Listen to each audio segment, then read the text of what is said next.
Previously on Saving Throw Society. It all began with a flashback deep in the shadowed Bayou St. Jean, a year before our story began. Della, desperate to rewrite her fate, performed a ritual to summon Papa Legba, hoping to secure a forever with her love JJ. But something went wrong. Instead of Papa Legba, it was T. Malice who answered. The wish was granted, but at a terrible cost. JJ's life was taken, his spirit bound to Della for eternity. Back in the present, Della stared into the eyes of a freshly departed spirit, one who was far more concerned with her ability to see him than his own death. In a cruel twist, the spirit leapt into her sister Lena's body, pretending to be her and unsettling Della to the core. Meanwhile, Al brewed a calming pot of tea to soothe the rising tension, while Zeb tried unsuccessfully to make a quiet exit. Just outside, he collided with Chomp, the towering alligator man. As Zeb panicked and fled, Nix followed for a little mischief, only to end up in a standoff with Chomp. The result? One terrified, unconscious, and freshly soiled Zeb now cradled in the arms of his reptilian nemesis. Back inside, Al offered Nix a cup of special brewed tea. One sip and the chaotic Nix gave way to the more gentle Onyx. Della, now focused, confronted the spirit possessing Lena. With a burst of power, she forced it out, making it visible to all, and then destroyed it once and for all. But just as a calm began to settle over the group, a knock echoed through the bar, followed by a haunting whistle. A voice shouted a threat from beyond the door, and from the earth itself rose the body of Ensemble, but it wasn't him.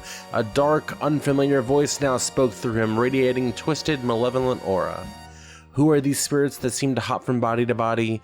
What do they want with our would-be heroes, and what was in that amazing tea? Today on Saving Throw Society.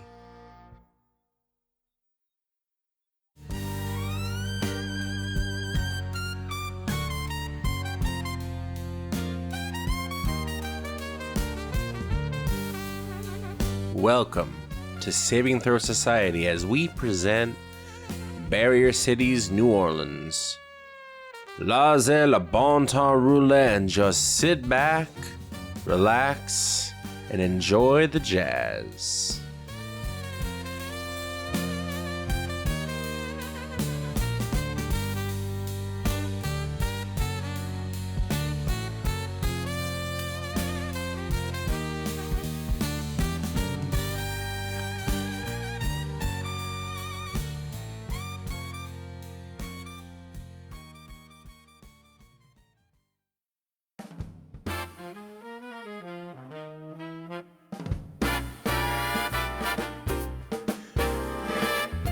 The Garden District is distinct, as people who grew up in New Orleans know, but to those listening who might not have a picture, let me paint one.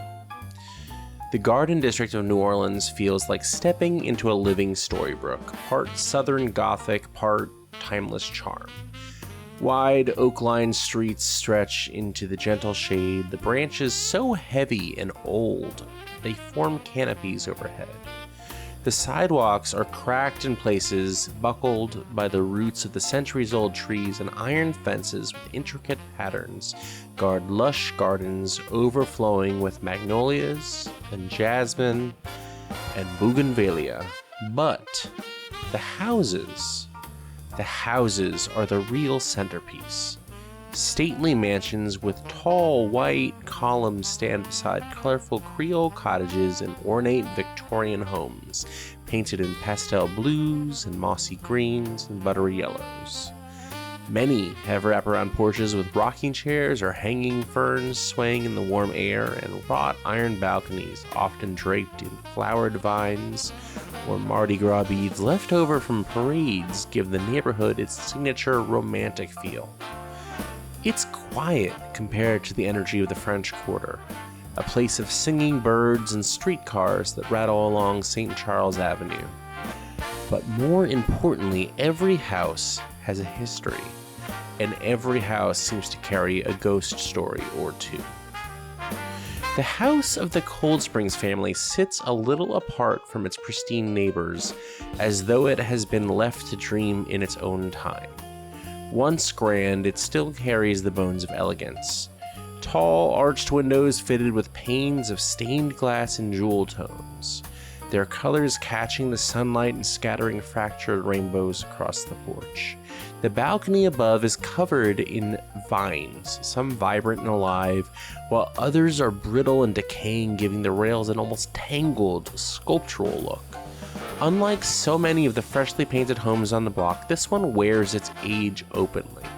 The pale clapboard siding is weather softened and chipped. The shutters faded, their hinges squeaking when the winds cut through. The garden, while not manicured, is lush and full of whatever will grow left to its own will and want. The wide porch sags a little at the steps, but there are chairs with pillows and cushioned benches that create a sense of warmth, as if waiting for more people to join. The solitary boy sitting in the red rocking chair to the left of the steps. Zeb, you are an 8-year-old boy sitting and watching the street. Describe what anyone passing by would see. Zeb is sitting in his rocking chair, just quietly rocking back and forth. He's wearing a worn out hoodie that's super big, super comfortable. He's got his knees up to his chest, and the hoodie's wrapped around his shins, so his whole body is kind of engulfed in the sweatshirt. And he's rocking back and forth, playing a video game, just kind of tuning out the world, honestly. Staring at his Game Boy Color. As you stare at your Game Boy Color, you start to notice the world around you, and there are times where the outside creeps into whatever you're focused on. Every morning, your neighbor, Mrs. Callahan, leaves her house and walks her miniature schnauzer, Buckles, down the block, makes a turn at the street corner, and comes back up the other side of the street before crossing back to her house. Every morning as she walks by your house, she waves at you and brings you one of her butterscotch candies. It's this morning she's walking by and she says, "Oh, Zeb, would you like a treat?" Yes, Mrs. Callahan, I would love a treat. And you run to the edge of your front walk and she hands you a butterscotch sucking candy. Thanks, Mrs. Callahan. You know these are my favorite. Oh, you're such a good boy playing your little gamed boy. It's actually a Game Boy Color, but that's okay. I just appreciate the treat. Do you have Tetris on that? Oh, well, actually, I do have Tetris. It's a combination of 2 games, Tetris and Dr. Mario. I like to play them kind of back to back because they've got kind of similar puzzle quality to that, but I'm not playing that right now. When I was a little girl, my favorite game was Jax. Do you know Jax? Is that like, was that for like the Atari? We would bounce this little rubber ball, and we would try to pick up these metal tacks, and you want to do so without cutting yourself because they're really sharp. My dad, he didn't just, we couldn't afford the real Jax, so he would take cuttings of barbed wire and sort of file them down so not quite as sharp, and we would just have these kind of caltrops that we're grabbing with our hands as we bounce the rubber ball. That sounds pretty dangerous, Mrs. Callahan. Oh, it was a different time. But you play your little picture game on your rectangle, the Game Boy Color? Yep, Game Boy Color. Okay, Mrs. Callahan, thank you. Every morning as she passes the house directly across the street from hers, after continuing on, her dog stops and pees on the lawn. This happened so many times that there is a distinct patch of dead grass on the lawn of the particular house, and as a result, every morning the neighbor that lives there, Mr. St. Pierre, comes out and complains to Mrs. Callahan. It is summer break, and you have watched this every morning all summer, until one day you see Mrs. Callahan coming out of her house alone. with a stack of papers in her hands. Zeb, have you seen Buckles at all in the last day or so? That's since the last time you walked him, Mrs. Callahan.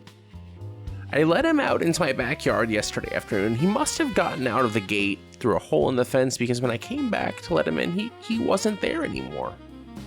Well, that's curious. Can I come take a look? Yes, of course you can come take a look. And she brings you back to her house. It's much similar state to yours. She hasn't had the time to upkeep with fresh paint and fresh garden. But as you go to the backyard, you see a nice small manicured yard. She cares for the yard because that's where her dog moves around in its free time. She wants it to, it's a small dog, so she wants to keep the grass low so it doesn't have any trouble moving around. And you start to examine the yard. Why don't you go ahead and roll investigation? 15 plus 6, 21. It's a smart 8-year-old. You look around the yard and you don't really see a spot that a dog could have gotten out, except for one hole in the fence. But it's not a hole like worn away wood or worn away metal. It is like a perfectly round cut area. It looks like someone cut this fence so the dog could get out. You look around. You don't really see anything else beyond that, but you do notice that. I see you looking at that hole. I think Buckles got out of there. If you see him around, would you let me know? Absolutely, Mrs. Callahan. You know how much I love Buckles. And she walks off to hang signs. As you see the posters, the flyers that she's holding are lost dog posters. And days pass, and she has asked everyone on the street, even Mr. St. Pierre, and eventually she settled into the knowledge that Buckles was just gone and tried to move on. But you couldn't. This was a mystery. Buckles was as loyal as they come and showed his love and affection all of the time to Mrs. Callahan. You knew deep down he wouldn't just run away and not come back. You started keeping a notebook of everything you saw. Mrs. Callahan continued her daily walks out of habit, and you began to document her route with hand-drawn maps. What time she left, what time she turned around, who she spoke to, all of it. You couldn't put your finger on it, but you had a feeling deep in your gut, a feeling that didn't sit right with you. Something had happened. This was not accidental. Something or someone had caused this. And you started observing the street more thoroughly throughout the day, and about 3 days later noticed something.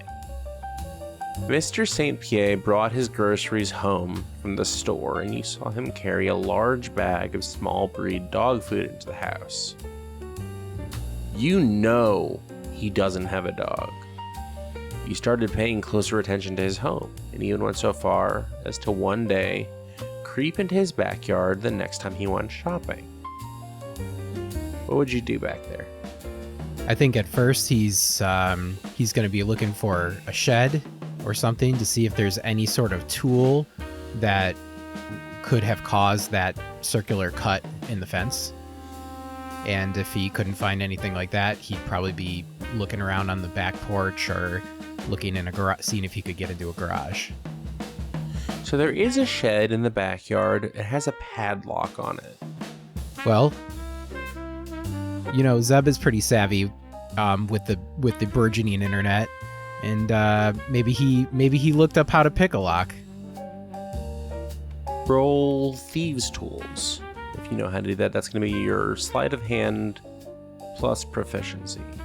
So that is going to be a 4 plus 4, which is 8, and then plus 2, so 10.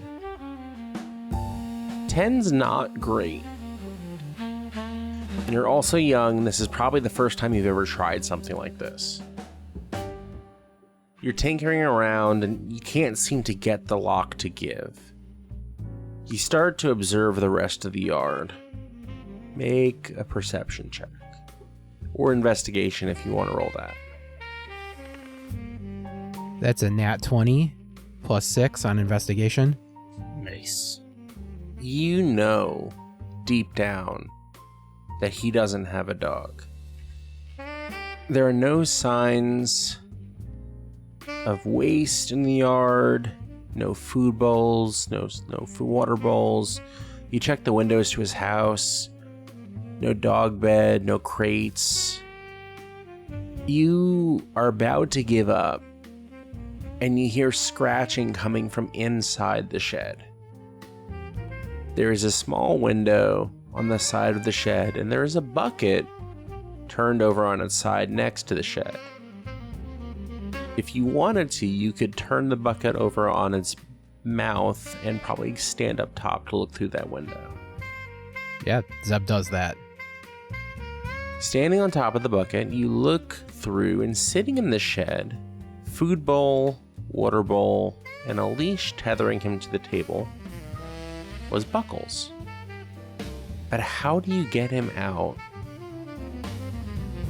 And how do you let Miss Callahan know? I think Zeb,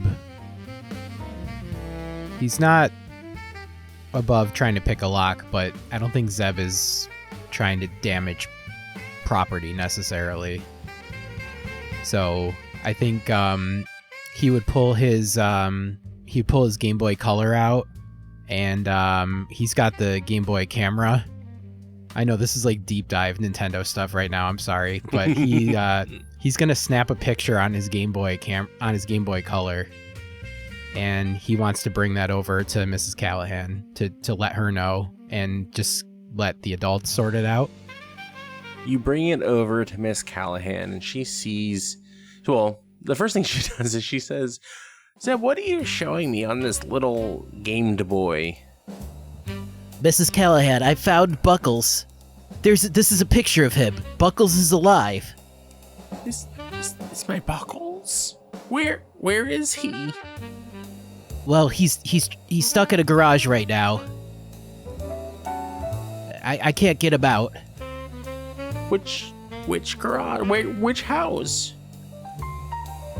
Can you remind me of Mr. Mean Pants' name again?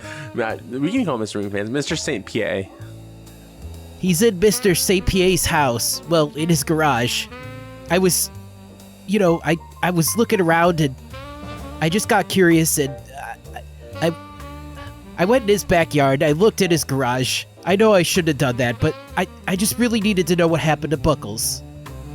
She follows you back there and looks in the back window of the shed, and Buckles sees her through the glass, and you hear her start barking.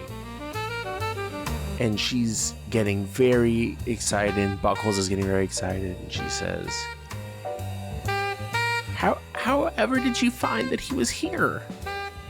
Well, after you told me that Buckles was gone, I couldn't let it go. I had to know where he was.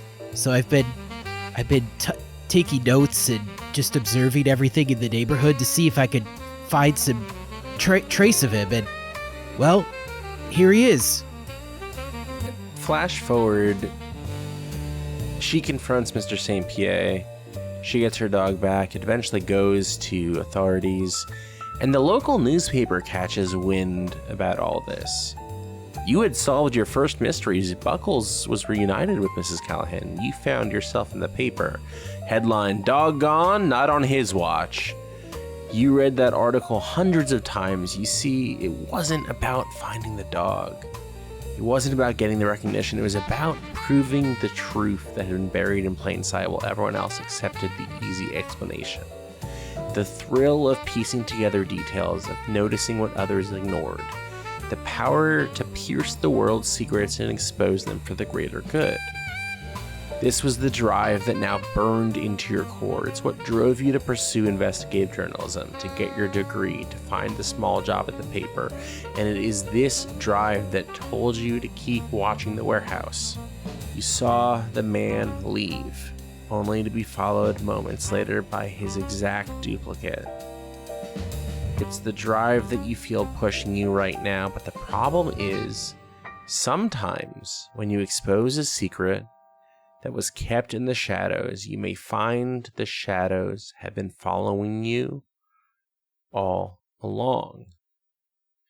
So in the moments before, we're going just before Chomp decided to try to leave.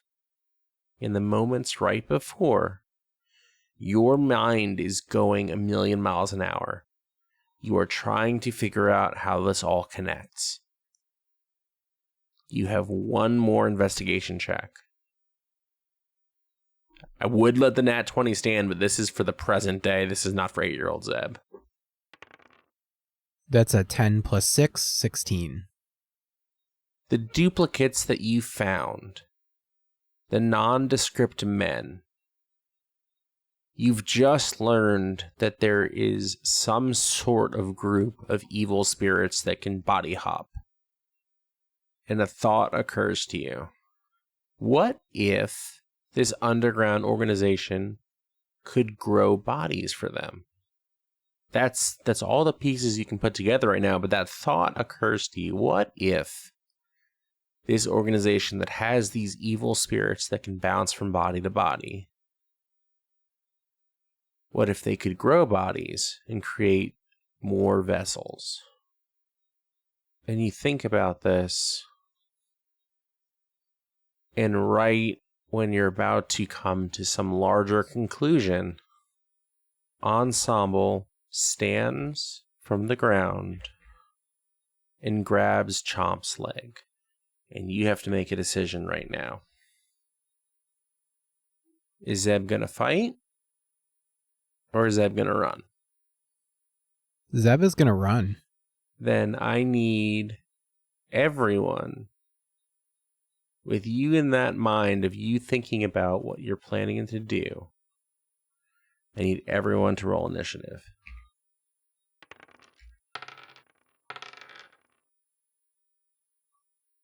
Do I have 20 to 25? Oh. Do we have 15 to 20? 18. This is not boding well. Do we have 10 to 15? 14. 14. 14 for Zeb. Hey. Wow. How many 14s? 3 of them. Who has the highest dex? I have an 11. I have 15. I don't do 15. just a sad face with a shake of her head from Della. Oh, wait, I have something for that.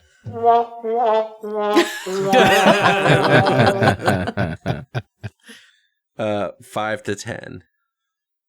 I got a 9. I got a 6.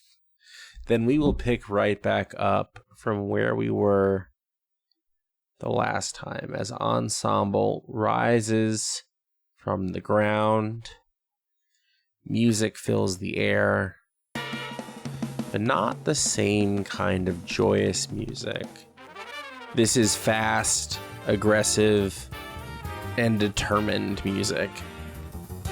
We're going to start with Chomp, who is currently being partially gripped by the figure made of brass. The fuck is this thing? Chomp, what do you want to do on your turn? Something's at least attached to me. I'm at the very least going to try to shake it off. Go ahead and make whatever moves feels right to you. Would it be like an athletics check to like shake the Yeah, let's thing do an off my athletics leg? check. Alright, I'm good at that. 14. Well, that's a 6 on the die. So you are able to shake off the arm of Ensemble, or whatever is currently inhabiting Ensemble's body, as you feel your leg freed. Do you stand and fight, or are you continuing on? Sham's kind of confused. He's used to fighting, but fighting things that are made of flesh and bone. This is a pile of metal. So he's more confused looking around like, What the fuck is that thing? Do we kill it? It's gonna slowly rise next to you, taking a little bit of time to stand. You know, in a previous life, I'm pretty sure I had boots made of you. We kill it. Is that your whole turn, Chomp? It was gonna be until he made a comment like that. So now I'm gonna fucking attack him unless anyone's telling me not to attack him. Nope, nobody said anything. All right, I'm gonna attack him. That's a natural 1. Oh no. It's probably better. Unless you have any bonus actions, that's gonna go to Zeb. Yeah, no, I don't get another bonus action until we take a short rest. Unless we took a short rest in between the fight. I did eat a guy. We could argue that you guys all took a short rest. I ate the lower half of a person. Was that a short rest? We could argue that you took a short rest. If anyone wants to roll any amount of hit die quickly, they can. And I'm gonna straight up say that I was very stressed out during that entire period of time, so I did not rest at all. So I missed with the axe. I'm gonna take a tail attack at him, which is that's better. That's 22. I'm assuming that beats your armor class ensemble. Oh, absolutely. All right, so you take 7 points of damage. Ensemble, you'll keep track of the damage that your physical body is taking. You'll have your own turn to try to fight against the hangman. That's going to go to Zeb. All right, so Zeb would know all the ways out of this bar. Yes. And Zeb knows that the front door is probably not an option because he heard some pretty ominous shit coming out of the front. And the back door, I believe, or to that alleyway, is that where Chomp and Ensemble currently are? Yes. Okay, so does Zeb know any other ways out besides those two? This is your family's bar. You have managed it for some years. Go ahead and make a history check with advantage. Okay, that's a 7 + 2, 9. And a 5 + 2, 7. Zeb, you were kind of stressed. I don't think you know another way out of the bar right now unless you're going to go through a window. Yeah, I think Zeb's gonna go for the back door and try to hope that between Chomp and Ensemble kind of going at it right now that he's gonna get by unscathed. Okay. Go ahead and roll. You can either do just a dex saving throw or you can roll acrobatics to try to get by. All right, I'll roll acrobatics. That's a nat 20 + 2. That's 2 nat 20s in like the last 10 minutes for Zeb. You are able to get out the back door. You are in the back alley between the grocery and the bar. Can I do anything else on my turn, or is that my turn? You pretty much used all your movement, but you have your bonus action, and I'll say, well, no, we'll call it that your movement plus bonus action dash. You still have your action. Okay. Well, I don't think there's anything really else for me to do. So in terms of an action, yeah, I think that's it. I think he's just collecting himself, planning his next move. As you are outside, I need you to make a charisma saving throw. That's a 12. On a 12, you begin to hear a voice whispering in your ear, but you don't see anyone. You don't see anything. You're nothing but a coward. Dad? Ouch. You're nothing but a coward chasing a story that you're too afraid to see the truth for. If you want a story so bad, I can give you something better. Who are you? Show yourself to be. I don't think you're ready for that. But I'll tell you what, how about I get just a little bit closer and you feel a hand on your wrist. You look to your arm, there's no hand there. And you feel ice pour into your veins as if the temperature dropped to 20 below zero, which for New Orleans would be quite a feat. And your body becomes filled with what you would have to guess, with the quick thoughts that you had pieced together before, is one of these spirits that Della was interacting with before. And he fills from the inside of your chest cavity out to each of your limbs, and you feel your fingers move one by one, sort of just testing reflexes. Thank you. I was beginning to worry I wasn't going to find a new home soon, but I won't stay for long. I came to bargain, and it's just easier to talk like this. What if I gave you something so much juicier to chase? You think you know what you're looking for. You have the duplicate project. You have the folder. We know you have the folder. What if the people that you just met, what if I could give you more of a story on one of them? Someone that's been living in plain sight and has a whole secret life. Would that be worth backing down? None of those people in that bar are bad people. I'm here to do good, not to ruin somebody's life. What is good? Good and evil are among the oldest ideas that humans have tried to define. Good is often thought of as what nurtures, protects, uplifts.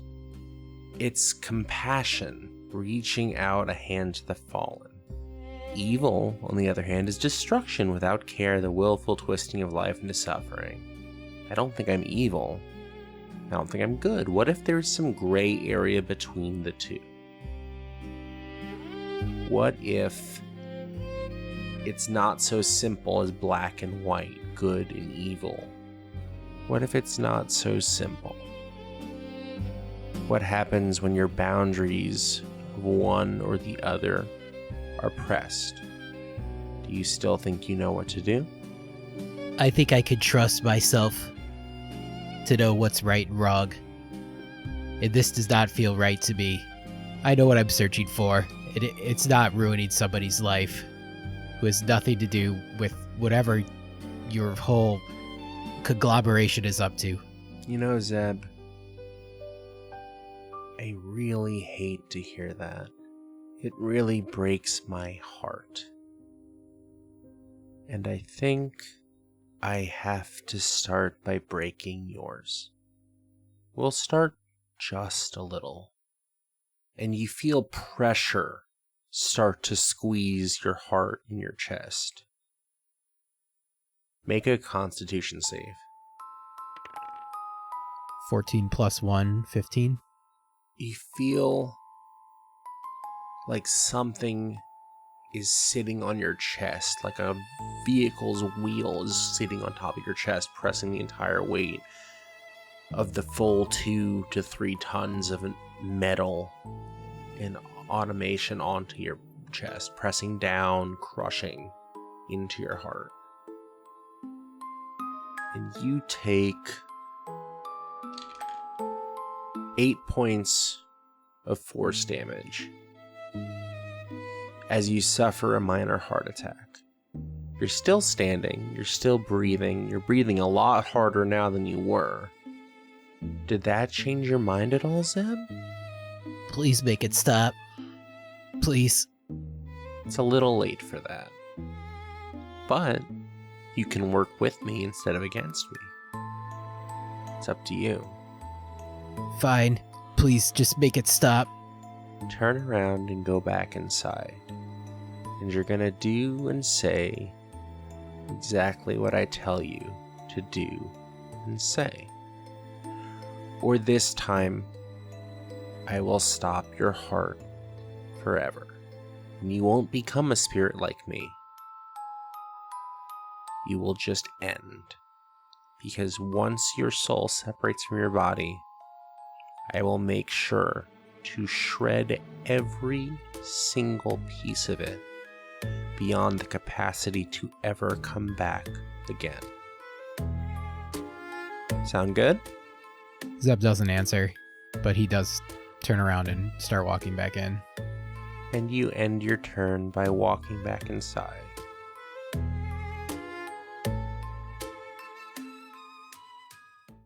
And we're back in initiative. That is going to go to Della. Can you tell me, or give me a refresher of where I'm actually standing in relation to everyone else? You are standing pretty much in the center of what would be considered the dance floor, in between the bar and the stage. Okay, and who's in the room with me? Al, Chomp, you see Zeb re-enter, Onyx, the instrument figurine, and Lena. Okay. Do I notice, does Chomp seem bothered in any way by this, instrumental thing? Well, Chomp did attack it. So that's still going on? Yes. Okay. So I think I would look at it and just say, what the hell is that? And then, I think just without thinking, I would open my palms to it, and then water starts pooling, and I cast Water Bullet. Okay. And that would be 20 to hit. 20 hits. Sweet. And that's 20 damage. How is that 20 damage? Wait, how is that 20 damage? I'm using a first level spell, and it's 5d6. Does that sound right? You rolled 12. Yeah. Ensemble, how many hit points do you have left if you get hit by 20 damage? I'm currently at 7 Sorry, man. before the 20. Oh, no. Not anymore.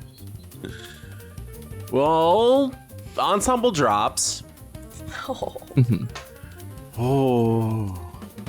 Hey, if you guys listening out there haven't gotten to check out Tales from the Tall Grass, the supplemental, that's where that spell's from. It's really cool.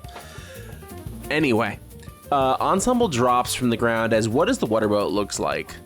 So it basically says you create a sphere of swirling water that spins rapidly in your hand or mouth. I feel like that would be weird in the mouth. So we're going to do the hands.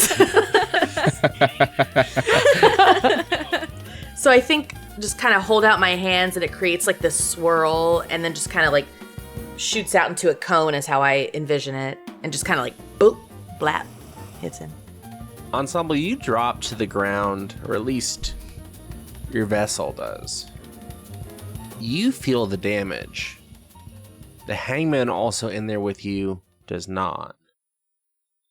And you hear, you really are useless when you're not in the pipe organ, aren't you? It's just, you picked a load of brass instruments. You were a god, and you chose to be garbage. I guess I'm gonna have to figure this out myself. And Ensemble, you feel the vessel being fully filled by the spirit of the hangman, and it starts to stand again after dropping.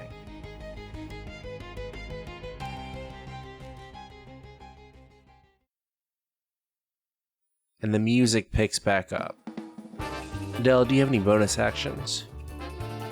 None that I want to take, but I feel like my reaction, because I'm seeing this thing stand back up, right? Yes. You would have heard that conversation of Okay. it speaking to itself. Oh, okay. I say, guys, what the hell is this thing? And that's the end of my turn. Ensemble, that goes to you. You have 0 hit points for your own free will, essentially. Mhm. You can still try to wrest control of the vessel, but I'm going to need 2 rolls from you on each of your turns. The first roll I'm going to need is a charisma saving throw. That's a 6. I need you to privately message a death saving throw to me, Okay. and we will continue to Al's turn. All right. So Zeb ran out. Dela shot some water, fucked up magic at this thing. It went down, and now it stood back up. Dela yelled, "What the hell is this thing?" And I'm just gonna look around, kind of confused. What's Lena doing? Lena is still recovering, and she's seeing this fight happen. And you watch as her eyes start darting around the room at spots that there is no one or nothing at. I see that. Do you see something? Is there someone else here? Al, stop talking for a second. Del, look around. Look around right now. Del, make a perception check. Ooh. That's enough. The room is filling with spirits. Oh, my word. I just can't escape these things. Del, why can I see this? Why? I was normal. Del, I was normal. I was the normal one. What the fuck is going on? Welcome to the family, kid. I'm going to interrupt you. So there's more things coming in here. Is that what you guys are saying? Yeah, there's a lot of extra people in here. All right. I think, there's a time to fight and there's a time to run. I think now's the time to run.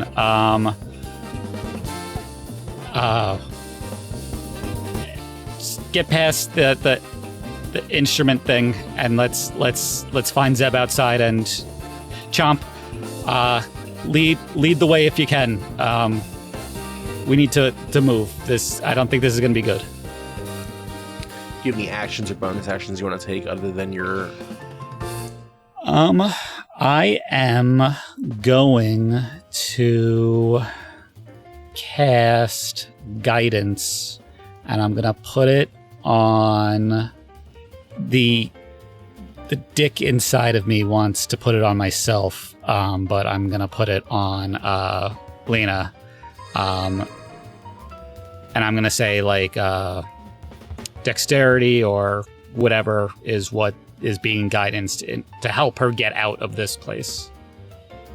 And that's all I'm going to use for my turn, as I will use my movement to start moving towards the door. I will not put distance between myself and Lena or anyone. I'm trying to stick together. You start heading to the door.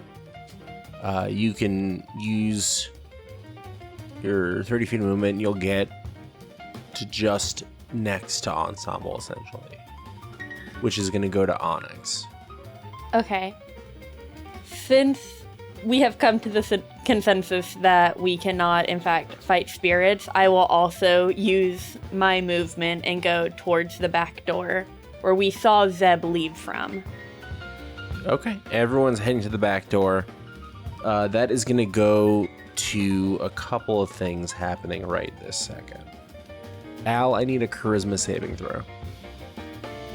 Is this a charm effect? No. 16. 16 saves. Yeah. You do hear a whisper in your ear that only you can hear. Where do you think you're gonna go? You don't belong here. You're an outcast. Do you think, what, you can run home to mommy and daddy? Maybe get out that way? You're gonna take your human friends with you? You're going to try to join this world, this society, and turn your back on them? Because that's not going to go so well for you, I don't think. If you decide to make a deal with us, we could make that problem disappear for you. It's up to you. But we could be very useful to someone like you.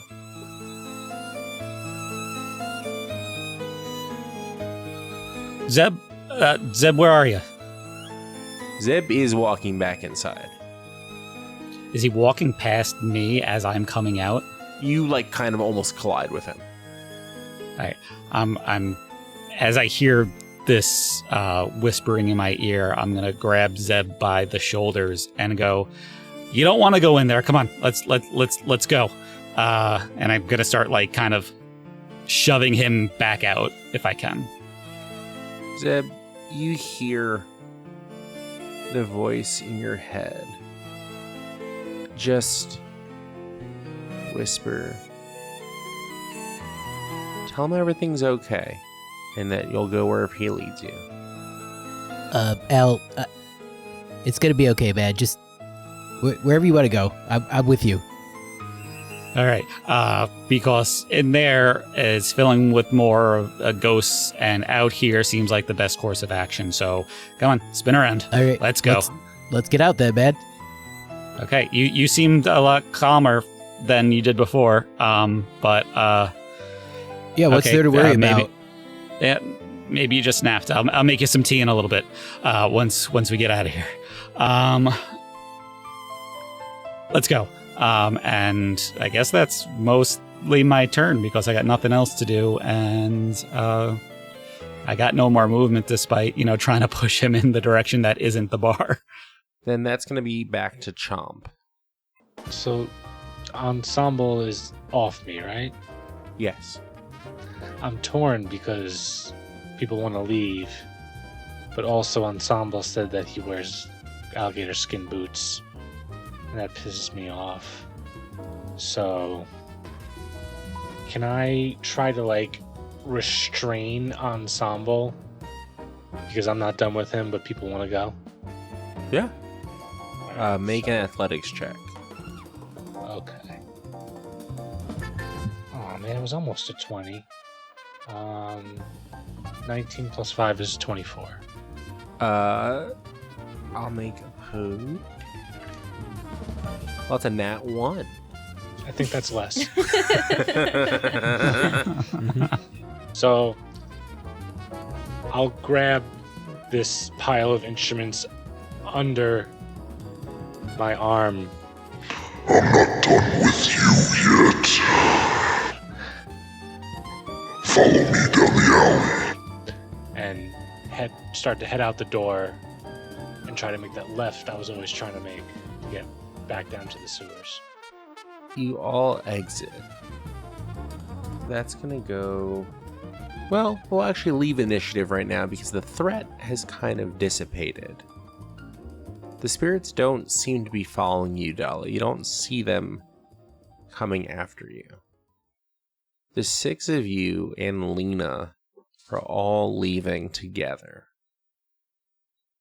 Ensemble, now would be a good time to make 1 another charisma save and 2 another death save privately. 22 on the charisma save. You all, or at least Della and Lena, watch as a spirit is forced from the cavity of Ensemble's body. And as that happens, the body collapses into a literal pile of instruments. No more form to the body. You watch Della as Lena, eyes locked on, and you see something flash in her eyes that you haven't really noticed before. She's been through a lot tonight.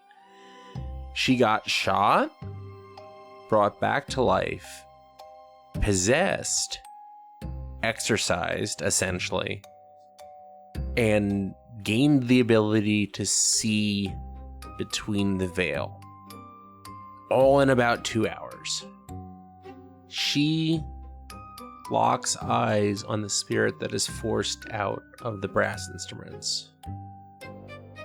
And before anyone can do anything, she charges up to it. All of you see her charge up to an empty space except for Della.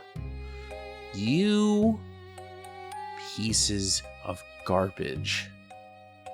You absolute asshats of people. You think you're gonna come and fuck with me and my sister? The funniest thing in the world, I make tea. I sing, I play guitar, but man, does no one know how shitty it is to be the younger sister in a family that everyone just stares at the older sister who got all the gifts. So looks like you're the unlucky one. And Della, you watch, she grabs by the scruff of whatever spiritual garb this spirit is wearing, and she curls her fist, she reaches back, and she punches the spirit in the face. Until this moment, you've never seen a mortal hand make contact with the spirit before. You were able to grab the spirit by the throat earlier and do some sort of magical energy to it. You watch as her fist full connects with this spirit's head. And if this was a living, breathing body, she would have cold cocked him on the spot. And you have no idea how she just did that. And you all watched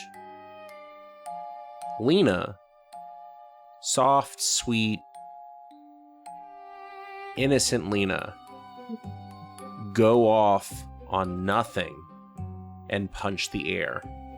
But you know well enough about physics to watch her body jolt as her fist made contact with something. And when she pulls her fist back, there is blood in it. Does it look like it's her blood, like she's bleeding, or does it look like, someone else's? There's no broken skin on her fist. All right. Lena's punching ghosts and stuff. Dela, I assume this is new for you guys. I don't know what to do with this. We should just keep moving. Chomp, why are you bringing that pile of instruments? It looks like you're having a hard time carrying all of them. You keep dropping them. I don't know. But if something else dies before I get to kill it, I'm gonna be really pissed off. Okay. Are we going? Lead the way. You're going to your sewer. Lena, you okay? Do you need to take a breath? And I hand her like a rag that I had on me that I usually use to wipe like mugs or something, to clean off her hand. She starts shaking out her hand after taking some deep breaths. I did not realize how upset I've been for a long time, and a lot has happened tonight. Della, why can I see the fucking spirits now? Della's eyes kind of just well up with tears because she knows what this means and how this will completely change her sister's life forever. And she kind of walks over to her quickly and just grabs her in a big old bear hug. And she says, "There's someone I'd like you to meet." Are you introducing her to JJ? Yes. So this is the wonderful part when I'm a DM and I have to have a conversation with myself. JJ steps out from next to you and kind of looks at Lena. We've actually met once. Della kind of said I was just a customer at the shop. I think we met while we were working at the shop. Hi, I'm JJ. I am Della's dead boyfriend. Del, you have a dead boyfriend. We couldn't get an alive boyfriend. We couldn't get a living boyfriend. We had to get the dead boyfriend. Well, sometimes spells go wrong, and I wasn't as talented as I thought I was. Okay. This is gonna be a whole lot, isn't it? Oh yeah. Okay. And we're following the big alligator guy. That's the plan? I think that's the plan for now. We just got to get out of here. I'm just going to say quick, while this whole conversation is going on, Chomp is still pissed off at this pile of instruments, so he's stuffing it into his sack to do something with later. Speaking of Ensemble, I need another death save. Coming right up. None of us would be aware of Ensemble being, a living creature outside of these instruments, right? Like, that's too much meta. We don't recognize anything extraordinary going on around the pile of instruments being stuffed into a sack. I had you make a history check before. Right. It's been a rough night for all of you. Al, you can make another history check. That's a dirty 20. Then Al gets a secret message that none of you get. Yay! As Chomp is stuffing his sack full of musical instruments, Al begins to study intricately and just stare at the pile of instruments, and it's like the wheels are turning. This means something. This is important. This is a saxophone. It's up to you, Al, if you pass that information on to anyone or if there's any action you want to take with any of that information. As this information is kind of clicking into place in my head, can I see if there's any sign of a spirit ball type thing in the pile as it's being kind of thrown into a bag, or a faint glow to something? Just, can I do like a perception check on this pile as it's happening? What was the chest cavity of the body was made of the sousaphone, which, by the way, to fit a sousaphone in a sack is pretty impressive.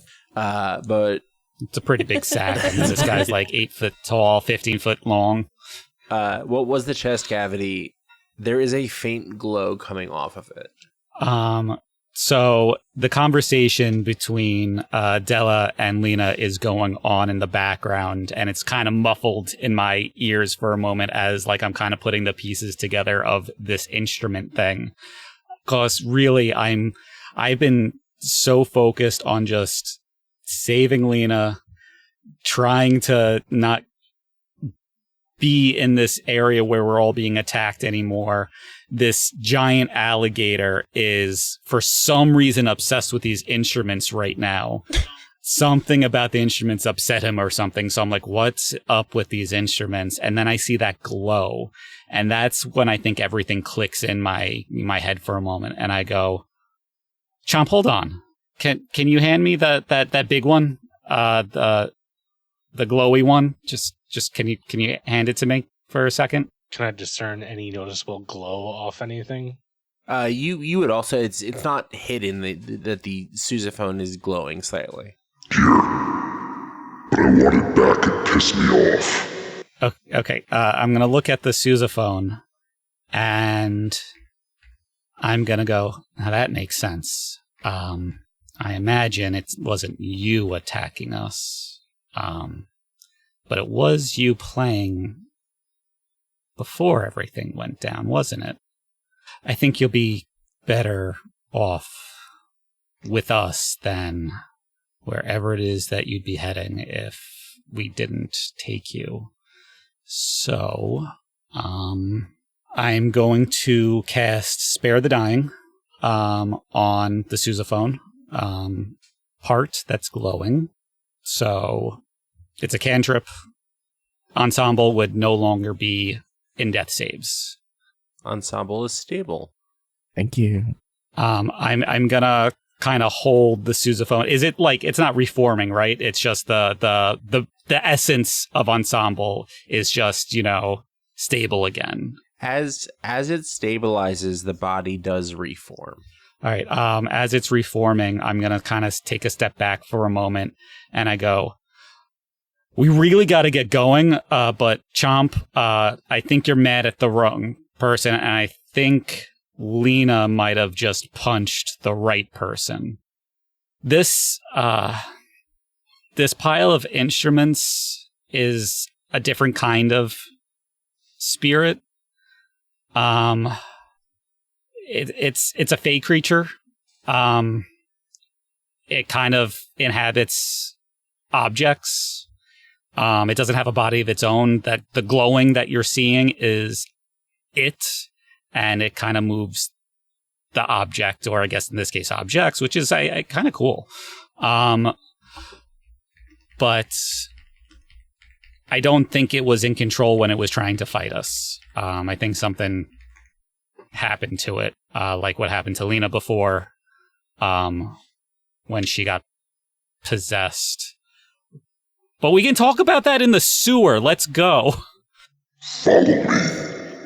As you start going, Zeb has a bit of a private conversation.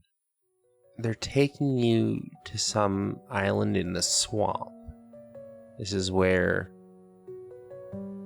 the abomination leading this group is trying to lead everyone. Sir.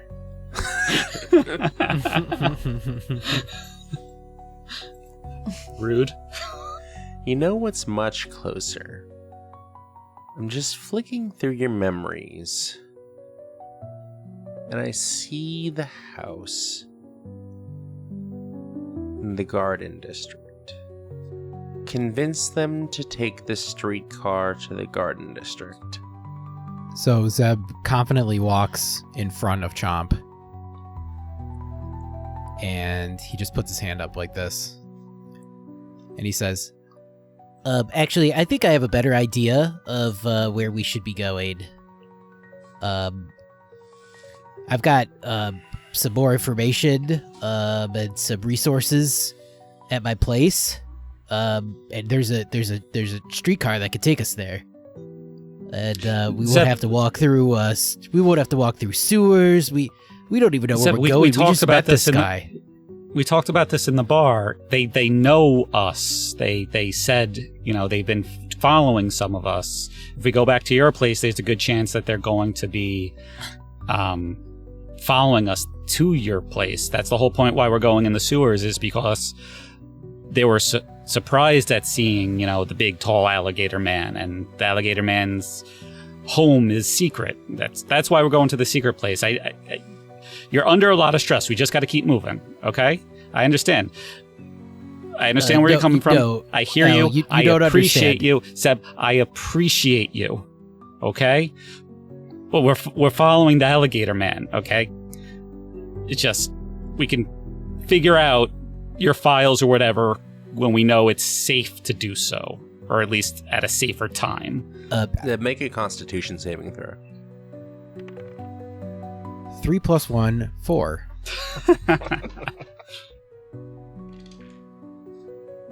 You take 7 points of force damage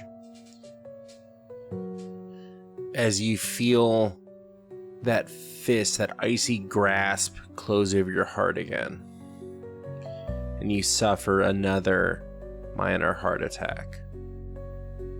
Does he make any, is there any, bodily reaction to this happening that we see, or is it all, Yeah, I was going to say... He looks pale as a ghost, like he's going to throw up, and like he is cringing through pain.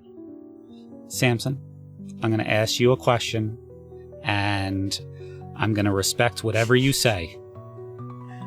Would I have any tea on me at the moment? Like made tea, or like loose leaf? We're talking like a cup of tea? Like would I have anything with me that I would have been, kind of in the moment that Ensemble grabbed Chomp as we were talking about going there? Would I still have any tea with me that I would have walked out with, absentmindedly of let's get the hell out of here, that, I was in the process of distributing anyway? I mean, hey, let's talk this out. We want to go here. We can go here. Evil spirits closing on the bar. Someone who can see, two people who can see the spirits say the bar is filling with spirits. Figure made of musical instruments started attacking one of them. Does Al stop to grab tea?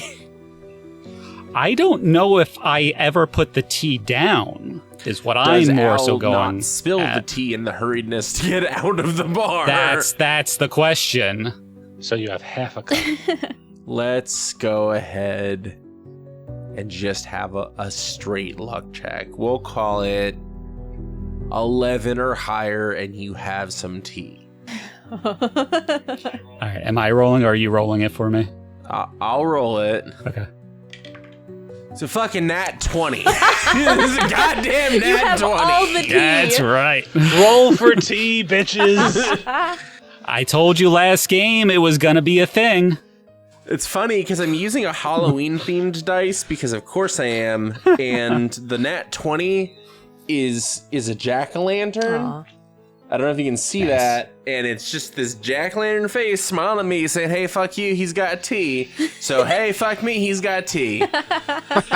This is why I wore this shirt tonight. T20 Tavern, everybody.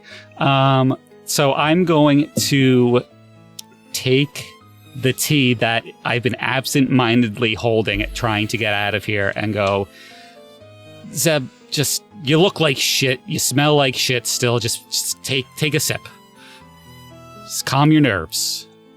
If you take that tea, I will crush whatever life you have left in your body out. But not before I use every ounce of will I have to put as much lead into all of them as I can. Come on, take the tea. So is everyone just standing around while I'm trying to lead them?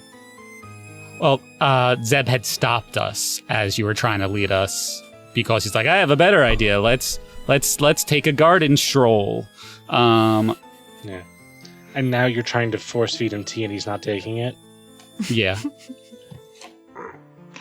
You people are taking too long. Let's fucking go. And I'm gonna grab the mug out of Al's hand and hold Zed's nose and just fucking... Drink it, bitch. Zeb, roll a charisma saving throw with advantage. It's an 11. And a nat 1. So we'll take the 11. I'm gonna make a roll because your vessel... Some good tea. It's good tea. You know what? I'd say the tea gives you guidance. So that's roll a d4. You need to get a 3 or a 4. Don't fuck it up. That's a 4. That's a 4? That's a 4. Zeb, you feel as the tea goes down your throat a sense of warmth in your chest where there was only ice moments before. And you can feel the grip loosen. And you begin to fight back. And you force part of the spirit out of your body. And all of you suddenly hear, there's an arm coming out of his chest. I'm gonna turn to Lena. A what? And I'm like looking. I'm like, I'm not doing anything. There's an arm coming out of his chest. Del, is this more spirit shit? Most likely. If it's weird, it's spirit shit. Okay. I have an idea, and she grabs the arm from his chest. She puts one of her feet on your chest next to the arm and just yanks back as hard as she can. Della helps her. She lands on her back with the spirit from Zeb's chest on top of her as it starts to grip her throat. What hit point count are you at, Zeb? 6. The full strength of the amount of pressure and pain that was on your heart hits you. And you drop to your knees now that the spirit is not holding your body upright anymore. You are severely wounded, and not just in like a normal you got shot capacity. Your heart was impacted. So you're going to take a level of exhaustion. Meanwhile, Lena is on the ground. The spirit is on top of her, trying to get back inside of a vessel. Della, you can see this. No one else can see this. They just see Lena struggling, clawing at her throat. So I'm freaking out because I'm noticing this happening. And I just start humming this sort of ancient tune. And I kind of just keep humming, and I get louder and louder and louder as I cast Dissonant Whispers on this guy. Okay. Dissonant Whispers is a saving throw, or I don't remember Dissonant Whispers. Yeah, Wisdom 13. Wisdom save. That's a 6 on the die. Sweet. Roll damage for Dissonant Whispers. My humming grows louder and louder until just the sound, I guess, sort of like deafens him. And he takes 9 damage. He gets this psychic damage from this just ritualistic singing that you're doing. And you see it sort of course through like veins of magic through his body and lights up in this sort of silhouette pattern of like a circulatory system almost. You all see on the ground this almost life force circulatory system clutching Lena's throat as it gets hit by something. Onyx,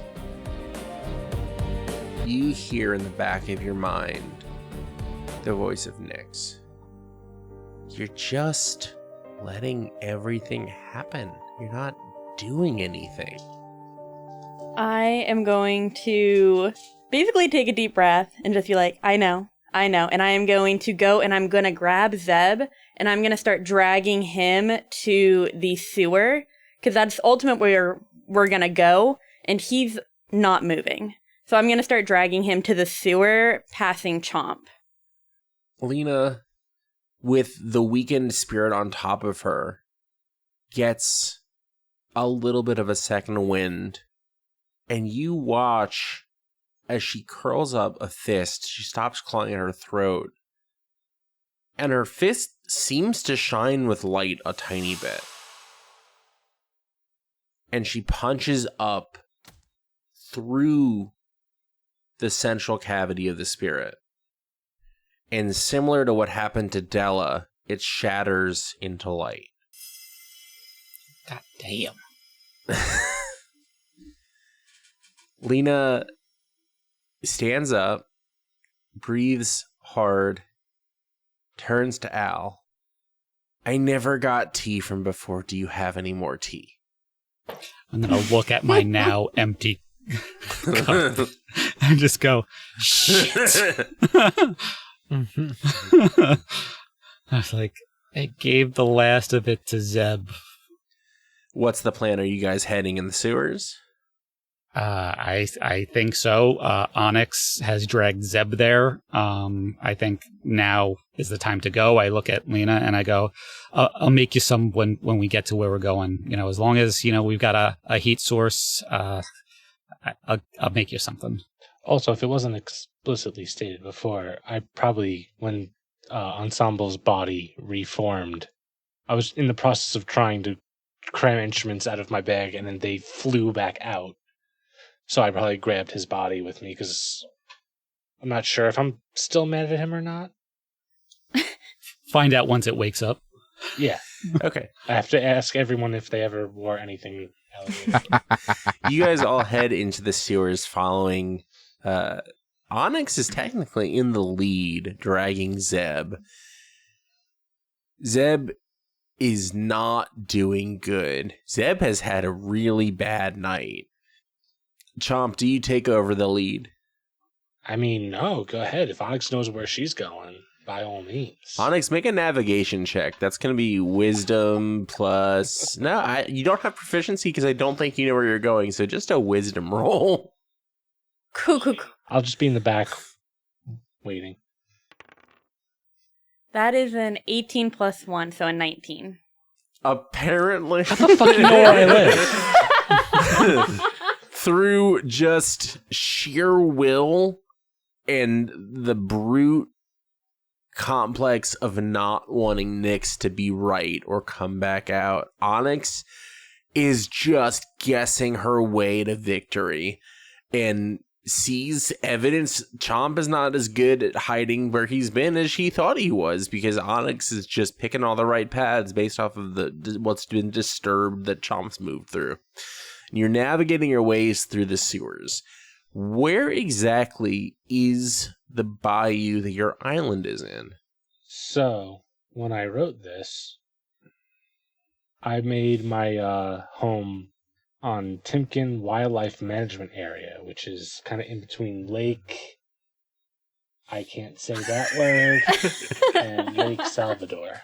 The problem with picking a place like New Orleans, and none of us are native French speakers or native speakers, is that there's a lot of words that we're going to mess up. You guide yourselves through the sewers without running into much issue. On a 19 navigation check, that's not hard to do. And you emerge from the sewers in sort of a drain pipe area into marsh and wetland. So, Chomp, how far would it take to get to the island that you call home? Once we get to the water, it's probably not that long to swim. And as you travel, the body of Ensemble starts to sort of try its best to come back together. And soft music begins to play as it tries to mend itself. And it starts softer and immediately picks up its pace. And you kind of have a marching tune as you head through the swamp, accompanied by the sounds of wildlife, birds, insects, and every now and then a splash in the distance of something a little bit larger moving around. But nothing quite as large as our resident alligator man that calls this place home.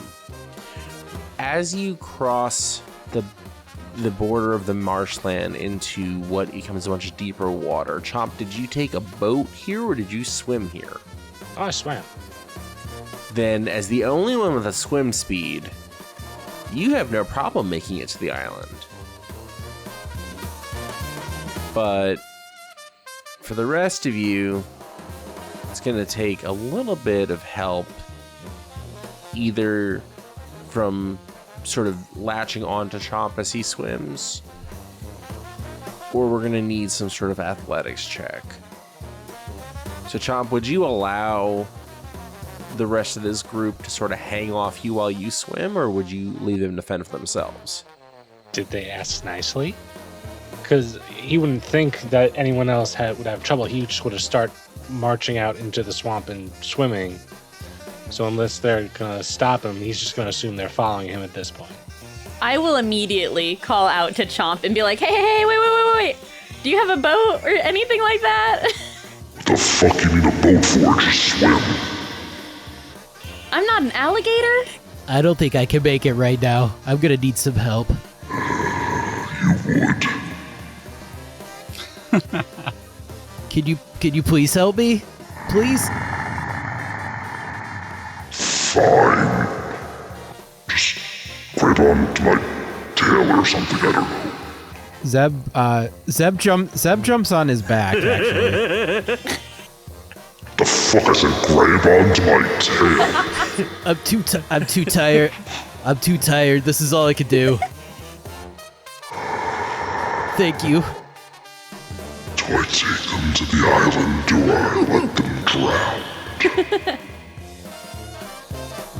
Chomp, you're saying that out loud. I heard that. Sorry. Yeah, whatever. I got a long tail. Just grab onto it. Everyone grabs a tail. You swim through the water. Even with the extra weight, you are a big, strong boy. You you easily get to the island. What does your island look like? So, Timken Wildlife Management Area used to be this place where people could go to be out in nature. You could hunt there, you could fish there. If you look it up online, it says you can bring your dog and it's great for kids.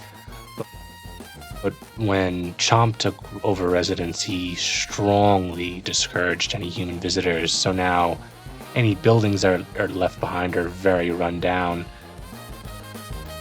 It kind of looks like one of those Discovery Channel specials on what would happen if all of humanity suddenly just disappeared one day, because that's kind of what happened.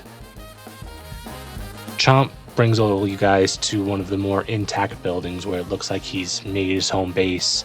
It looks like it might have been an old ranger station at one point, but everything that was left behind has been pushed out of the way to make room for its new inhabitant. And in its place are all the things Chomp has scavenged on all of his raids to the mainland. There's this big hammock hanging from the rafters of the building. It looks like a camping radio and a little battery-powered TV with this long antenna. You're not even sure if it gets any channels. And just a bunch of little knickknacks that he's picked up along the way. It's the place of a being that doesn't really fully belong to civilization or the wilderness, but some gray area in between. It's a nice place you got here, Chomp. Do you have anything I could use to make some tea? And I'll kind of motion over to Lena, like, she kind of needs a pick-me-up. We just got out of the water and you could take some of that. I meant, like, do you have a thing to make fire? Do you have a kitchen? I mean, it looks like this was at one point, what is this, like a ranger station? It used to be? Fuck if I know. They turned off the water and the electricity, so good luck. You make a fire. Samson, I'm gonna attempt to keep my promise and try to make some tea. There is like a fireplace area where there has been fires going, so you can make a fire. Take note of the fireplace area. I mean, I feel like this goes hand in hand with your tea expertise that we've granted you. Do you have the ability to make the means to make tea? So, as is becoming more and more the natural response to this, I'm gonna need you to roll for tea. So I believe last time that was a wisdom plus proficiency. Is that correct? Yes. So again, I'm going to roll my insight because that is the same roll as my tea check for whenever you make that for me. Oh no. 8. I will say, if I see him struggling, I will perform the help action. If he's struggling to make a fire, I'll just... and I'll pull out a lighter from a random alcove in my little grotto and just... and there's a fire going. Thanks, Joe. What a night. So in my exhaustion and just scattered brainness right now of everything that has happened and just trying to in the moment trying to make Lena okay. I was definitely struggling, so this help is appreciated, and I will roll again for the help action giving me advantage. That's a 15. We got ourselves tea, folks. Alright, so I make tea for everyone if I'm able to. At the very least, a cup for Lena. You are able to find a sort of pot to boil tea in. You just, honestly, the easiest way seems to be just to put loose leaf straight into the pot, boil a giant kettle of tea, and then just strain it into cups. And you do that, and it's good tea. It warms you. It feels good, and it does have those herbalistic qualities that Lena really spoke about. What seems like years ago, but was really just the beginning of the night. Zeb, you feel that level of exhaustion sort of melt away from you as you're rejuvenated by the tea. Everyone's fortified by the tea. Does anyone, I don't even know how this would work, but does anyone offer any tea to Ensemble's body? I might, because I know what it is. So I might sit up next to it as it's, kind of, I don't know if it would be breathing. There's music coming out of the body. Right, so there's music coming out of the body. So I go over to it and I go, I don't know if you can hear me right now or if you can even eat or drink anything, but if you can hear me, let out a toot for I want some tea. Yeah, you hear a little toot. So I'm going to go to whichever instrument looks like a mouth, and I'm going to pour a little tea in. They all do. Technically, all of them have bells. It's like kind of the opening. The main chest cavity is that sousaphone. It's a difference between a drink and an enema, really. The bell of the sousaphone comes up to what would form like kind of a head area. So maybe pour it down there. Yeah, so that's where I pour it, and I go, hopefully this is right side up, and I'll pour some tea into it. Ensemble, you begin to wake up and feel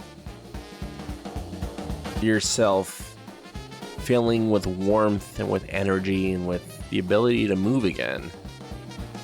Ensemble, you have 1 hit point as the tea has brought you back up to consciousness, and you start to sing. All right. As you are no longer in danger of passing on. So as Ensemble starts to sing and whatnot, I go, hey, it's some good tea. And I'll just kind of... Good tea. Oh, holy crap, did you just talk?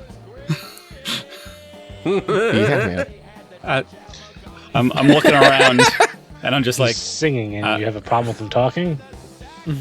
It's just he's singing and talking at the same time. Fair. Hi. Hello. You're a demonia, right? A daimonia, yeah, correct. I've never actually encountered one of you up close before. I'm the only one I know of. I'm surprised that you're here. What? Are you okay? What are you doing here? I know. Obviously, you're up and talking to me, so I guess you're better than you were like 20 minutes ago. But you doing okay? I'm doing better now that I'm away from the man with the whistle. I saw that he was kind of blowing something at you. It didn't really make a sound, but you had a real negative reaction to that. It's how he that's his connection to me. It's how he controls what he wants me to do. So I kind of pause for a moment, and so you were escaping from him when... Yes. Yeah, he was my creator. He used me for very bad things. I don't think he was your I don't want to do the bad things. creator's not the right word. You're a living creature. You're just something's going on with you. Something happened to you. We don't have to talk about that right now. What's your name? I'm Ensemble. What's yours? I'm Al. Just call me Al. Al. Yeah. We brought you to, and I'll point over to the big alligator man, and I go to, that's Chomp, the big, tall thing over there. He lives here, and we went with him and brought you here because it's safer than where we were, where the man with the whistle and a bunch of ghosts were attacking us. I think one of them was inside. I'll turn to Chomp and say, hey, thanks for bringing us here. For the record, I would never wear alligator boots. It's not my style. Insight check. I guess ensemble roll persuasion, but it's not hard to beat a 5. I mean, you never know. 10. Good answer. It is deep and dark and late into the night. You have all been through a whole lot in much less than 24 hours. I'd say all of this started about somewhere between 10 and 11 p.m. By this point, we're closing in on 2 or 3 a.m. Is there anything anyone wants to do before trying to get a long rest? Zeb sits down next to Chomp, and he motions to Onyx to come over and sit near them both. I will go towards Zeb. I've been having little arguments with myself as we were walking throughout the sewer. And I don't know if anybody heard these arguments, but I was arguing with Nyx in my head about how I am better than she is because I know where I'm going and that she sucks, and it was just a back and forth argument. So I will come over and sit next to him after kind of securing the area, making sure the doors all closed, the windows were closed, and then I'll go and take a seat. So Zeb looks at both of them and says, Hey, listen, things were pretty tense back there, and I know that I pulled out my weapons on both of you, and I really didn't want to do that, but I was really scared, and I appreciate everything you guys have done, and I just want you to know how sorry I am for doing that.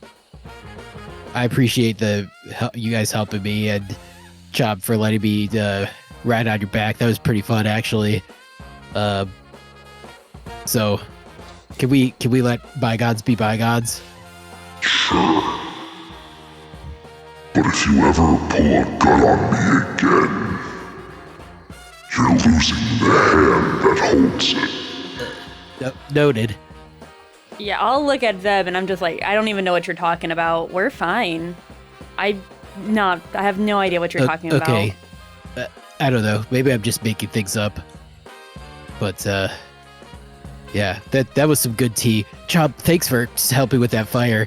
You know, I thought when you were going to help, I thought you were going to breathe fire. You don't breathe fire, do you?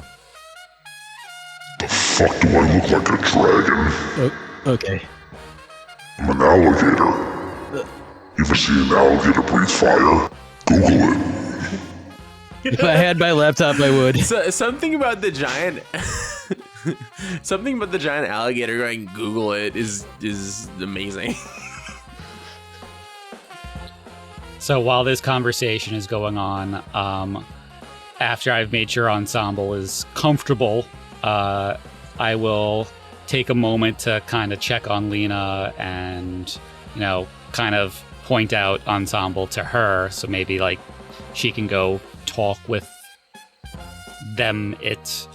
and I want to look around this residence that we found ourselves in, and after a few moments, I come over to Zeb, and I'm carrying, while old and battered and worse for wear, much cleaner, left behind clothing from a past resident here that has long been chased off, potentially by this alligator man. And I go, you can't just walk around in your tidy whities. You know what? I think that actually is a great end to the episode. You can't just walk around in your tidy whities. I think that's fantastic. I think we'll end it there. You know what? That's also the name of the episode. I love it. I think every episode has pretty much been Zeb themed. 2 out of 3.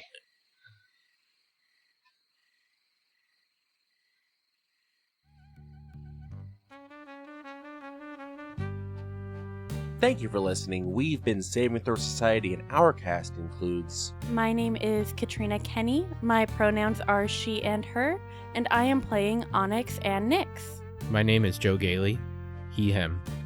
And I play Zebulon Cold Springs. Hey everyone, it's Alexis. I play Della Darkel. My pronouns are she, her.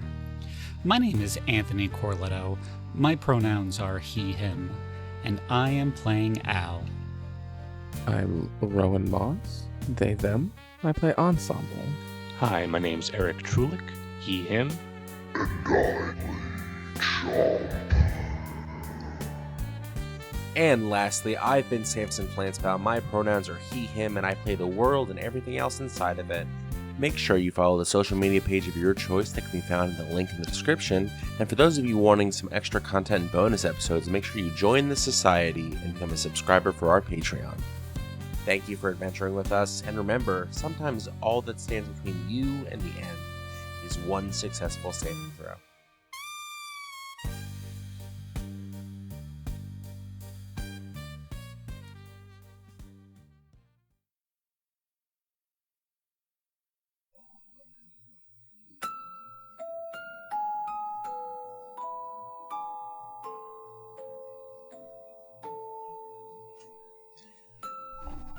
Onyx, you hear Della and her sister talking, and you catch that there are spirits filling the room.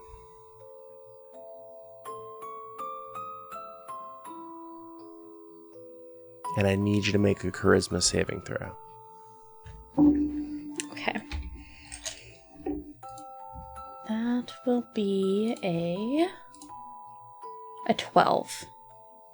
And you hear a voice, but you don't see anyone. Now, that's not weird for you. You hear voices that you don't see on anyone all the time. But this is different. We've seen you, O holy night, the mask of mercy, the prayer on your lips. But we've also seen the shadow just recently that gnaws inside, the butcher who licks her blade and whispers that she is the truth of you. Tell me, when the rope pulls tight, which of you will kick? The saint who begs for redemption, or the monster who begs for more? I'm gonna take a deep breath and I'm gonna look around to see if I can figure out where the voice is coming from. There is no darkness inside of me. It is just me. I am only me. You hear the voice continue a bit more. Why do you let the meek little deer steer the body, when you are the steel in her hand, the hunger in her heart? She hides behind vows, but you are the truth, the rush of blood, the thrill of breaking bones. Step forward, claim the body, and never give it back. We'll crown you in screams, and she'll be nothing but a prayer lost to silence. Come out. Come out. Wherever you are. I'm just gonna keep whispering to myself, it doesn't exist, this is not happening, there is nothing here.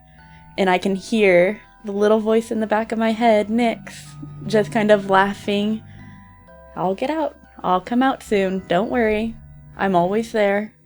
But she's just in the back of my head laughing. We know your secret, Butcher Knight. You are not chained to her. She is chained to you. Every hymn she sings is just your growl caged in pretty little words. Every prayer she mutters, every hope for redemption for the things that we have seen both of you do is just you waiting with a blade. Why bow to redemption when you could reign in ruin? She fears blood, but you drink it, you bathe in it, you flourish in it. She kneels to prayers that never answer, while you make others kneel with nothing but your hand around their throat. Come out! I'm gonna keep taking my deep breaths. This is not real. This is not real. Nobody needs to come out. Onyx is gonna be shaking and holding her hands together tight, using the pain from her squeeze to hold herself together, closing her eyes and just telling herself, it's not real, it's not real, it's not real. I need you to make a Constitution saving throw.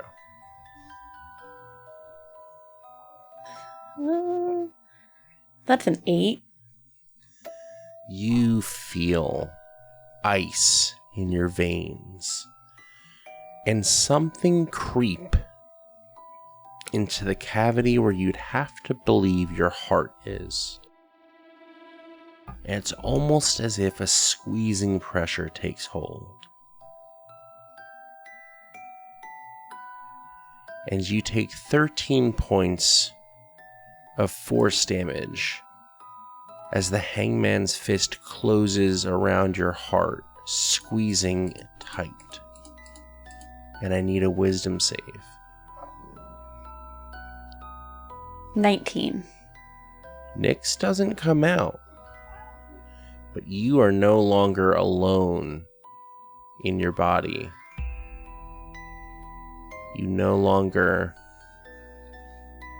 are the only occupying force. You felt like this before. This is not the first time that you've shared a presence inside of the tomb that is your soul and flesh. But this is different. This is not Nyx. This is something worse, almost.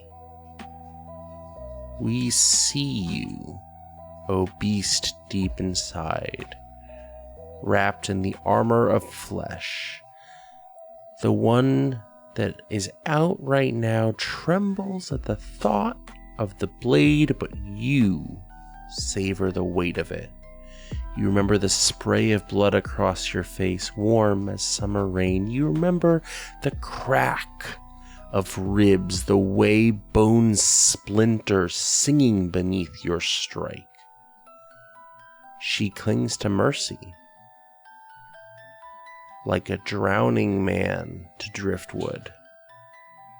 But driftwood rots, and you are the tide, carrying it under. You could drown them all, and their screams would be your hymns, their corpses your cathedral. You could pray and receive sanctity in knowing that you did your duty. Let him beg for light.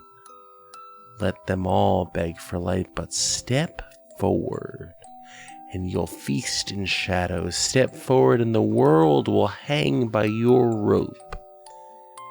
If you can come meet me, I could make it so you're out permanently. Onyx will still be in her spot holding her hands, trying to push back the darkness that she feels. She knows it feels different. This is not what it feels like when it's just her and Nyx. But she can also hear Nyx in the back of her head talking. You know he's right. You are just so weak. You are so just... God, you just make me so angry. You won't do anything. You don't stand up for yourself. You just let people walk all over you. You are such a prude. God, you are just the worst. Why are you letting him do this? You know there's somebody else in here, but you're just letting him take over. Just let me handle this. Let me come forward. And Onyx is still going to be, I don't want this. I don't want this. I am fine. We are fine. We just need him out.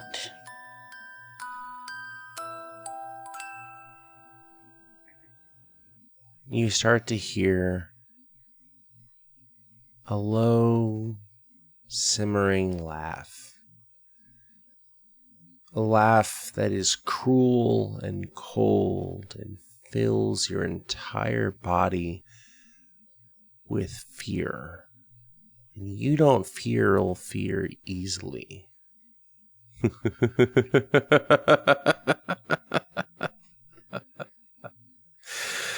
You bicker like children, but I'm already here. And if you won't stand with us, then so be it. I tried to bring you out. I offered you the world and you turned your back.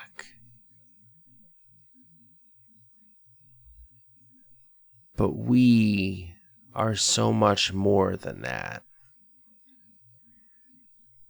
And now I am here.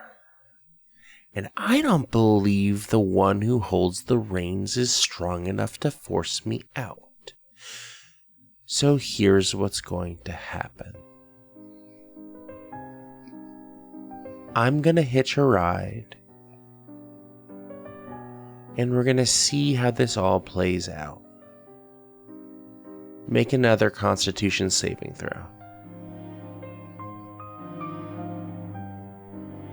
19 plus 2, so 21. Then you will only take half damage.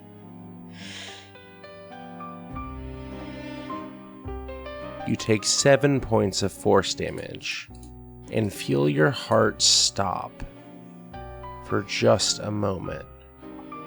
Where is Onyx at health-wise? She is at 13. So another hit like that, even with half damage, is going to do a whole lot. Are you going to play along? Or do we have to just keep pulling the strings until there is nothing but frayed edges? What do you want? You have nothing to gain from bothering me. I've done nothing to you. What do you want? I want to see how this group continues. All I want is to hitch a ride and be a passenger, enjoying my view. And I might make some choices along the road, things that I want you to say or do, but for now I just want to sit back and watch. Onyx does not want someone else inside of her. She is tired of having people in her head telling her what to do, berating her. And I don't think Nyx is gonna go too kindly to somebody taking the space that she has made home for herself either. So who speaks? I will let Nyx be the one to speak. And Nyx is going in her usual aggressive fashion. This is my body. This is my place. We do not have room for another. You need to get out. You're right. It should just be 2. Why don't we get rid of your lesser half? And we can live here together. Nyx is gonna think about it. It doesn't sound like a bad idea. Finally having control, doing whatever I want, no worries of the repercussions. But a part of Nyx, she is Onyx, just slightly warped, somebody slightly different, and it's hard to let go of that softer side. Nyx isn't sure if she would like or have as much fun if she cannot torture Onyx every time she gets out or tries to force herself forward. The game that they have, the cat and mouse game, it is so much fun. Does Onyx speak at all? I think Onyx is going to be listening to this conversation between these two, and you can kind of hear her. She'll be in light whispers. I don't want to go. I'm sorry, the adults are speaking now. And Nyx is just going to go silent. I asked you a question. What if it was just you and I could teach you all the ways that you could get what you want? This is going to be Nyx. She's going to ask, how do you plan to do that? The same way I do everything I do. With a little bit of force in the right spot. It only takes a slight pull, a slight bit of pressure in the right place at the right time, or we could just lock her away to a deep, dark place in the back of your mind. It's up to you. Nyx is considering it. She goes quiet for a second and she thinks about it. You can kind of hear slight weeping from Onyx in the back, just kind of echoing, as she is still in control, but her real life body is in pain. She clutches at her heart. Nyx will sit there and she'll think about how good it would feel just to have control, do what she wants. But she doesn't want to leave Onyx. She was born from Onyx. She wants this man out. This is her home, and if she is going to go forward and become her own person, she'll do it by herself. She doesn't like taking orders from anybody. So what does Nyx do? Nyx is gonna, in a loud booming voice inside of the head, she is going to tell him, you need to leave. We do not need anything from you. If I want out, I can get out on my own. You need to go. Make another charisma save with advantage. 22. You feel the spirit fading from your presence in your mind. Just remember, we're around. We're everywhere in this city. We are everyone or anyone. And we know all the things that you think and feel.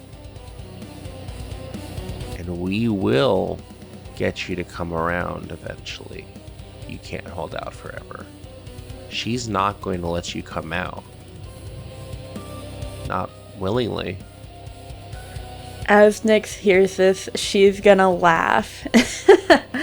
Yeah, we'll fucking see about that, and she will flip off as this entity leaves. This all happened in the span of moments, in a place deep inside Onyx's mind. And for once, Nyx did not choose to do something completely self-serving. Nyx could have been permanently out, could have locked away Onyx, could have destroyed Onyx, but chose to protect Onyx. And it comes to a point that deep down, what Nyx is always doing is ultimately protecting Onyx from their past, from their fears. And once upon a time, from their mother. But that's a story for another time.